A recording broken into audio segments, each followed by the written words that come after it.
तो नमस्कार दोस्तों, स्वागत है मगन ट्यूटोरियल्स में। उम्मीद करता हूं सब लोग स्वस्थ होंगे, व्यस्त होंगे, ज़बरदस्त होंगे। दोस्तों 69,000 शिक्षक भर्ती मामले में एक से एक नए पेच फंसते जा रहे हैं। हम सभी जानते हैं कि 13 मार्च को लखनऊ की सिंगल बेंच ने ये आदेश दिया था सरकार को कि जो सूची है 69,000 शिक्षक भर्ती की उसका वो रिव्यू करे, क्योंकि बराबर ये आरोप लग रहे थे कि इस वैकेंसी में आरक्षण घोटाला हुआ है। और अभ्यर्थियों का जो आरक्षित वर्ग के अभ्यर्थी हैं उन्होंने बार बार कहा कि लगभग 19,000 सीटों पे आरक्षण घोटाला हुआ है। और सरकार के एक तरह से ये फैसला अपोज में आया था, ये कहें कि सरकार के विरोध में आया था ये फैसला, लेकिन पता नहीं क्यों सरकार उस फैसले को फॉलो करने के लिए पूरी तरह से तत्पर दिखाई दे रही थी और उन्होंने इसकी कोशिशें भी शुरू कर दी थी। सरकार डबल बेंच में जाती उससे पहले ही अभ्यर्थी बिना सरकार का इंतज़ार किए अब वो डबल बेंच जा चुके हैं और इस मामले की सुनवाई एक हफ्ते में होनी है। अगले सप्ताह इसकी सुनवाई होगी। कोई डिटेल होगी दोस्तों तो इस पे ज़रूर हम आपको अपडेट करेंगे। लेकिन जो आरोप लगते रहे हैं कि इस पे सीटों का घोटाला हुआ है, ज़रा सा उसकी डिटेल मैं आपको कुछ देना चाहूँगा। जो ओबीसी के अभ्यर्थी हैं उनका ये आरोप है कि जो ओवरलैपिंग कराई जानी थी ओबीसी के अभ्यर्थियों की, वो 28,978 सीटों की ओवरलैपिंग कराई जानी चाहिए थी, लेकिन इसके जगह पे मात्र 13,000 सीटों की ही ओवरलैपिंग कराई गई। यानी इसका सीधा सा मतलब है कि इतने ओबीसी के अभ्यर्थियों का नुकसान हुआ, क्योंकि यदि इतने जो 18,000 की बात हो रही है 28,978 की, यदि इतने अभ्यर्थी जो ओबीसी के हैं वो ओवरलैप करते तो नीचे से,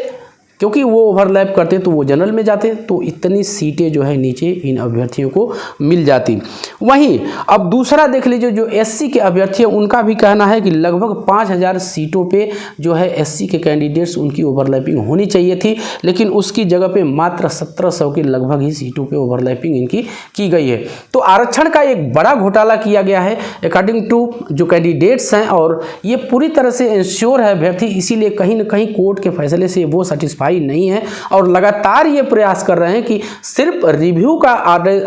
जो आर्डर है वो ना आए, बल्कि पूरी सूची में ये इंश्योर हो सके कि जो 27% और 21% जो आरक्षण है, क्रमशः हम कहें कि ओबीसी और एससी के लिए और एसटी के लिए भी है, तो जो भी आरक्षण एक बेसिक शिक्षा नियमावली में है, प्रावधानित है, भारत के संविधान ने इस तरह का आरक्षण दे रखा है, तो ये आरक्षण जो है उतनी सीटें इंश्योर हो और जो आर्डर आए कोर्ट के थ्रू उसमें साफ साफ हो कि इतनी सीटें जो आरक्षित वर्ग के अभ्यर्थी हैं वो लिखा रहे कि उनको मिले। तो इसीलिए रिव्यू के काम से कहीं ना कहीं अभ्यर्थियों को ये डर है कि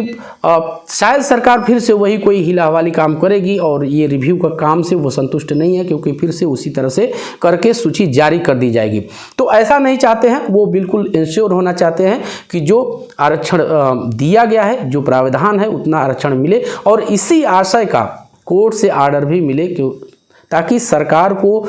अब इससे बचने का या इससे जी चुराने का कोई मौका न मिले। अब इससे ही जुड़ा मामला दोस्तों एक है जो उत्तर कुंजी विवाद है, जो एक विवादित प्रश्न था और उस पर बाकायदा सुप्रीम कोर्ट का आर्डर है कि ऐसे अभ्यर्थी जो 1 नंबर से मेरिट में आ रहे हैं उनकी नियुक्ति जल्दी से प्रत्यावेदन लेकर के किया जाए। और प्रत्यावेदन जनवरी के महीने में लिए भी गए दोस्तों, लेकिन जब ये प्रक्रिया चल रही है, चूंकि एक ही भर्ती से संबंधित दोनों मामले हैं और इसमें पेज पे पेज फंसता जा रहा है, अब ये मामला डबल बेंच में लखनऊ की चला गया, तो फिर से ये मामला किस तरह से सेटल होगा, क्योंकि जिस सूची में इन अभ्यर्थियों को घुसेड़ना है जो 1 नंबर से पास हो रहे हैं, इनको उसमें डालना है, तो वो सूची ही दूषित जब है तो फिर इन अभ्यर्थियों का क्या होगा। जाहिर सी बात है कि अब इसमें लेट होगा, विलंब होगा और एक ऊहापोह की स्थिति बनी हुई है, एक अनिश्चितता की स्थिति बनी है कि ये अभ्यर्थी जो है ये अपना जो है स्थान कब, इनकी नियुक्ति, इनका